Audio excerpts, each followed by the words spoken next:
Hi students, ఎలా ఉన్నారు? మీలో ప్రతి ఒక్కరికి మీరు రాసే ప్రతి ఎగ్జామ్లో మంచి మార్క్స్ అలాగే మంచి ర్యాంక్ రావాలని కోరుకుంటారు. కానీ సాధ్యపడదు.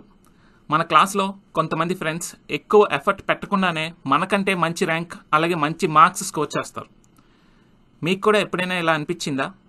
మీకన్నా తక్కువ చదివిన మీ ఫ్రెండ్స్కి ఎక్కువ మార్క్స్ వచ్చాయని జెలస్ ఫీల్ అయ్యారా మీరు? సో మీరు మీ ఫ్రెండ్స్లా టాపర్స్ అవ్వాలి అనుకుంటే వీడియో ఎండ్ వరకు చూసి పాయింట్స్ అన్ని నోట్ చేసుకోండి. ప్రతి పాయింట్ మీద మీరు వర్కౌట్ చేయండి. ఖచ్చితంగా మీరు నెక్స్ట్ అప్కమింగ్ ఎగ్జామ్లో సక్సెస్ఫుల్ అవుతారు.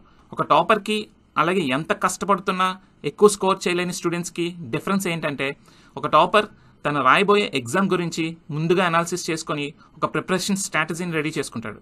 సో మీరు ఆ ప్రిపరేషన్ స్ట్రాటజీ ఏంటో తెలుసుకొని మీరు కూడా ఫాలో అయినట్టయితే ఖచ్చితంగా మీరు ఎగ్జామ్లో మంచి పెర్ఫార్మెన్స్ ఇవ్వచ్చు. సో ఇంకెందుకు ఆలస్యం, టాపర్ యొక్క ప్రిపరేషన్ స్ట్రాటజీ ఏంటో తెలుసుకుందామా? వీడియోలోకి వెళ్లే ముందు మేము చేసే కంటెంట్ మీకు యూస్ఫుల్ అనిపిస్తే ఒక లైక్ ఇవ్వండి, అలాగే మీ ఫ్రెండ్స్తో షేర్ చేయండి. సబ్స్క్రైబ్ చేయడం మాత్రం మర్చిపోవద్దు. ఎగ్జామ్ ప్రిపరేషన్ ఎఫెక్టివ్గా చేయాలి అంటే టాపర్స్ యొక్క సీక్రెట్ స్ట్రాటజీ ఏంటో అనేది ఇప్పుడు చూద్దాం. So first point, understand the exam pattern and syllabus. ఒక ఎగ్జామ్కి ప్రిపేర్ అయ్యే ముందు ఎగ్జామ్ ఒక ప్యాటర్న్ ఏంటో తెలుసుకోండి. అలాగే ఆ ఎగ్జామ్లో ఎన్ని నెంబర్ ఆఫ్ క్వశ్చన్స్ ఉంటాయి, స్కీమ్ ఆఫ్ ఎగ్జామినేషన్ ఎలా ఉంటుంది, అలాగే ఎగ్జామ్ ఒక డ్యూరేషన్ ఎంత అన్నది కూడా తెలుసుకోవాలి. దాంతోపాటు ఆ ఎగ్జామ్ సిలబస్ కాపీని డౌన్లోడ్ చేసి పెట్టుకోండి. నెక్స్ట్ ఇంపార్టెంట్ పాయింట్ ఏంటి అంటే, gather the study materials. Quality study మెటీరియల్స్ని గ్యాదర్ చేసుకోండి. ఇక్కడ నేను ఎగ్జాంపుల్ కింద ఈసెట్ ఎగ్జామినేషన్ తీసుకున్నాను. సో వాళ్ళకి మీ సబ్జెక్ట్స్ ప్రకారం మీ సిలబస్లో ఎన్ని సబ్జెక్ట్స్ ఉన్నాయి, ఆ సబ్జెక్ట్స్కి ఇంపార్టెంట్ స్టాండర్డ్ మెటీరియల్స్ ఏంటి, టెక్స్ట్ బుక్స్ ఏంటి, రెఫరెన్స్ గైడ్స్ ఏంటి అన్నది తెలుసుకోండి. అలాగే previous last 10 year questions papers కూడా గ్యాదర్ చేసుకోండి. సో మినిమం 10 year పేపర్స్ అయితే మనకి ఎంతగానో ఉపయోగపడతాయి. అండ్ దాంతోపాటు ఇంకేమైనా ఆన్లైన్ రిసోర్సెస్ ఉన్నాయో లేదో కూడా తెలుసుకోండి. అంటే ఆన్లైన్ రిసోర్సెస్లో కొంతమంది ఫ్రీ క్లాసెస్ అలాగే ఫ్రీ టెస్ట్ సిరీస్ ప్రొవైడ్ చేస్తూ ఉంటారు. సో అలాంటివి ఏమైనా ఉన్నాయన్నది కూడా తెలుసుకోండి. సో నెక్స్ట్ ఇంపార్టెంట్ పాయింట్ ఏంటి అంటే, క్రియేట్ ఏ స్టడీ ప్లాన్. ముందుగా మనం ఎగ్జామ్ ప్యాటర్న్, సిలబస్ చూసాం, తర్వాత ప్రాపర్ స్టడీ మెటీరియల్స్ గ్యాదర్ చేసుకున్నాం. ఇప్పుడు మనకి ఎంత టైం ఉంది అన్న దాన్ని బట్టి ఒక మంచి ప్రాపర్ స్టడీ ప్లాన్ అనేది రెడీ చేసుకోవాలి. మీకున్న టైం ఒక 90 days అనుకుంటే ఈ 90 daysని ఎలా యూటిలైజ్ చేసుకోవాలి, ఏ సబ్జెక్ట్కి ఎంత టైం పెట్టుకోవాలన్నది ప్రాపర్గా ఒక టైం టేబుల్ డ్రాఫ్ట్ చేసుకున్నట్టయితే మీకు ఎంతగానో ఉపయోగపడుతుంది. అలాగే ప్రతి టాపిక్కి ఈక్వల్ ఇంపార్టెన్స్ ఇచ్చినట్టు అవుతుంది అనమాట. ఎంత టైం అవైలబుల్గా ఉందో చూసుకొని ఒక మంచి టైమ్లీ గోల్స్ సెట్ చేసుకోండి. ఇక్కడ ఒక ఇంపార్టెంట్ పాయింట్ ఏంటి అంటే, don't stick with one subject or one topic. ఒక్క సబ్జెక్ట్తోనే స్టిక్ అయిపోయి ఉండొద్దు. మనకి సిలబస్లో చాలా టాపిక్స్ ఉంటాయి. ఈ టాపిక్స్ అన్ని కవర్ చేసుకునే విధంగా షెడ్యూల్స్ అనేవి తయారు చేసుకోండి.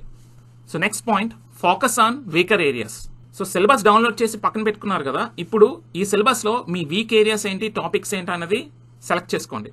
వాటి మీద మీరు ఎక్కువ ఫోకస్ పెట్టండి. అలాగే మాక్ టెస్ట్లు అటెంప్ట్ చేయడం ద్వారా మిమ్మల్ని మీరు సెల్ఫ్ అసెస్ చేసుకోండి. దీని ద్వారా మీ వీకర్ ఏరియాస్ మీద ఎంత అడిషనల్ టైం అలాగే అడిషనల్ ఎఫర్ట్ పెట్టాలో మీకు తెలుస్తుంది. గుర్తుపెట్టుకోండి, వీకర్ ఏరియాస్ మీద మీరు ఎక్కువ ఎఫర్ట్ పెట్టినట్టయితే ఖచ్చితంగా మీ స్కోర్ ఇంప్రూవ్ అయ్యే ఛాన్సెస్ ఉంటాయి. ఫర్ ఎగ్జాంపుల్, మనం ఈసెట్ ఎగ్జామినేషన్ యొక్క సిలబస్ చూసినట్టయితే ఇది ఈసెట్ FDH ఎగ్జామినేషన్ యొక్క సిలబస్ అన్నమాట, మెకానికల్ వాళ్ళ సిలబస్. సో ఇందులో పూర్తి సిలబస్ ఇలా డ్రాఫ్ట్ కాపీ పెట్టుకొని ఇందులో మీ వీకర్ ఏరియాస్ ఏంటనేది సెలెక్ట్ చేసుకోండి. ఆ వీకర్ ఏరియాస్ ఒక వెయిటేజ్ ఎంత ఉందో కూడా చెక్ చేసుకోండి. ఎగ్జాంపుల్, ఇక్కడ ఇంటిగ్రేషన్ యూనిట్స్ అప్లికేషన్ మీకు కష్టం అనిపిస్తే ఇక్కడ దాని ఒక వెయిటేజ్ ఎంత ఉందో చూసుకోండి. 8 marks వెయిటేజ్ ఉంది.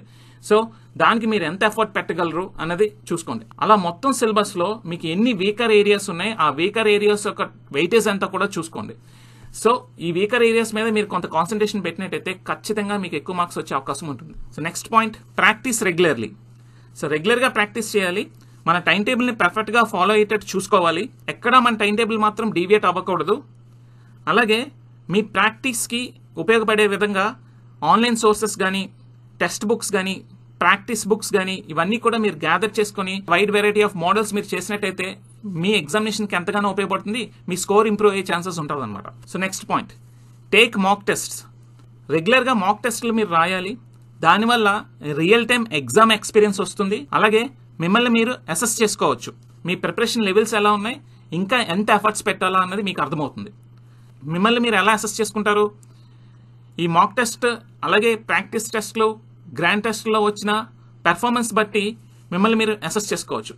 బట్ గుర్తుపెట్టుకోండి, మీరు ఒక టాపిక్ కంప్లీట్గా పూర్తి చేసిన తర్వాత మోర్ నెంబర్ ఆఫ్ మోడల్ క్వశ్చన్స్ని ప్రాక్టీస్ చేసి వెంటనే టెస్ట్ రాయడం మాత్రం అలవాటు చేసుకోండి. అది ఎంతగానో మీకు ఉపయోగపడుతుంది. So next, review and revise. ఎప్పటికప్పుడు మీరు రాసుకున్న స్టడీ నోట్స్ని రివ్యూ చేసుకుంటూ, అలాగే మీరు ఆల్రెడీ ప్రిపేర్ అయిపోయిన టాపిక్స్ని రివైజ్ చేసుకుంటూ రెగ్యులర్గా రివిజన్ చేస్తే ఖచ్చితంగా మీరు ప్రిపేర్ అయిన టాపిక్స్ మీద మీకు మంచి పట్టు వస్తుంది. ఆల్రెడీ కంప్లీట్ చేసిన టాపిక్స్ని రివైజ్ చేయడానికి ఒక మంచి పద్ధతి ఏంటి అంటే, కంప్లీట్ చేసేసిన టాపిక్లో ఉన్న ఇంపార్టెంట్ ఫార్ములాస్, ఈక్వేషన్స్ని ఒక పేపర్ మీద రాసుకొని మీకు గోడకు అతికించుకున్నట్టయితే మీకు ఎప్పటికప్పుడు ఆ ఫార్ములాస్ మీరు చూడంగానే రివైజ్ అయిపోతూ ఉంటాయి. So next point, seek clarification. So మీ ప్రిపరేషన్ టైంలో మీకు వచ్చిన డౌట్స్ కానీ మిస్కన్సెప్షన్స్ కానీ ఖచ్చితంగా క్లారిఫై చేసుకోండి. మీ టీచర్స్తో కానీ, మీ సీనియర్స్తో కానీ, లేదా మీ ఫెల్లో ఫ్రెండ్స్తో కానీ మీరు మీ డౌట్స్ని క్లారిఫై చేసుకోకపోతే మీ కన్ఫ్యూజన్లో ఉండిపోతారు. సో ఇలాంటి కన్ఫ్యూజన్స్ ఉండకుండా ఉండాలి అంటే మీ డౌట్స్ని ఎప్పటికప్పుడు క్లారిఫై చేసుకోవడానికి ట్రై చేయండి. సో ఐదర్ మీ ఫ్యాకల్టీనైనా హెల్ప్ తీసుకోండి, లేదా చాలా ఆన్లైన్ సోర్సెస్లో మనకి ఫ్రీ క్లాసెస్ చెప్తున్నారు, లేదా ఫ్రీ డౌట్ సెషన్స్ పెడుతున్నారు. వాటిని అటెండ్ అయినా మీ డౌట్స్ అన్ని క్లారిఫై అయిపోతాయి. So next point, stay motivated and consistent. So ఎప్పుడూ కూడా మీరు పాజిటివ్ మైండ్ సెట్తో ఉండాలి, అలాగే మోటివేట్ అయి ఉండాలి.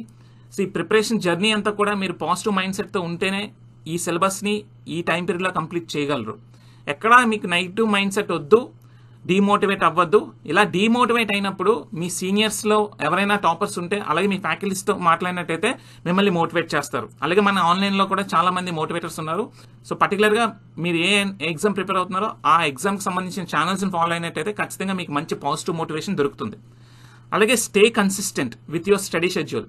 కన్సిస్టెంట్గా మీ స్టడీ షెడ్యూల్స్ని ఖచ్చితంగా ఫాలో అవ్వాల్సిందే.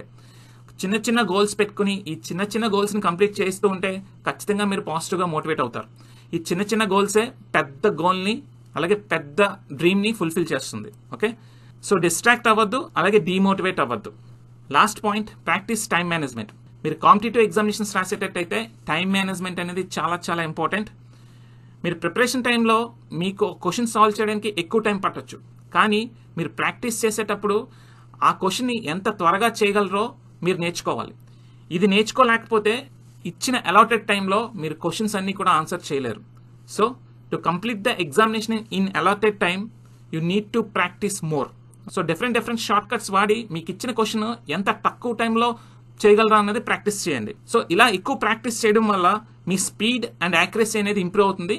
సో అది ఎంతగానో మీకు ఉపయోగపడుతుంది. So finally, stay updated. For more timely and important updates stay tune to our channel. So ఇప్పుడు అర్థమైందా మీకు ఒక టాపర్కి ఒక యావరేజ్ స్టూడెంట్కి ఉన్న డిఫరెన్స్ ఏంటో అన్నది? సో ఎందుకు మీరు ఎక్కువ స్కోర్ చేయలేకపోతున్నారో అన్నది. సో ఇలాంటి స్ట్రాటజీస్ ఎంతమంది స్టూడెంట్స్ ఫాలో అవుతున్నారో మా కామెంట్ బాక్స్లో షేర్ చేయండి. మేము కూడా తెలుసుకుంటాం ఎంత పర్సెంటేజ్ ఆఫ్ స్టూడెంట్స్ సీరియస్గా ప్రిపేర్ అవుతున్నారు అన్నది. మీరు కూడా మీ అప్కమింగ్ ఎగ్జామినేషన్లో టాప్ చేద్దాం అనుకుంటే ఖచ్చితంగా ఈ స్ట్రాటజీస్ ఫాలో అవ్వండి. అలాగే ఈ స్ట్రాటజీస్ ఫాలో అయ్యాక మీ ఎగ్జామ్ రిజల్ట్స్లో ఎలాంటి ఇంప్రూవ్మెంట్ వచ్చిందా అన్నది కూడా కామెంట్ బాక్స్లో పోస్ట్ చేయండి. మేము చేసే కంటెంట్ మీకు హెల్ప్ఫుల్గా అనిపిస్తే ఒక లైక్ ఇవ్వండి, అలాగే మీ ఫ్రెండ్స్తో షేర్ చేయండి. మా ఛానల్ ఇంతవరకు ఎవరైనా సబ్స్క్రైబ్ చేసుకోకపోతే please subscribe to our channel.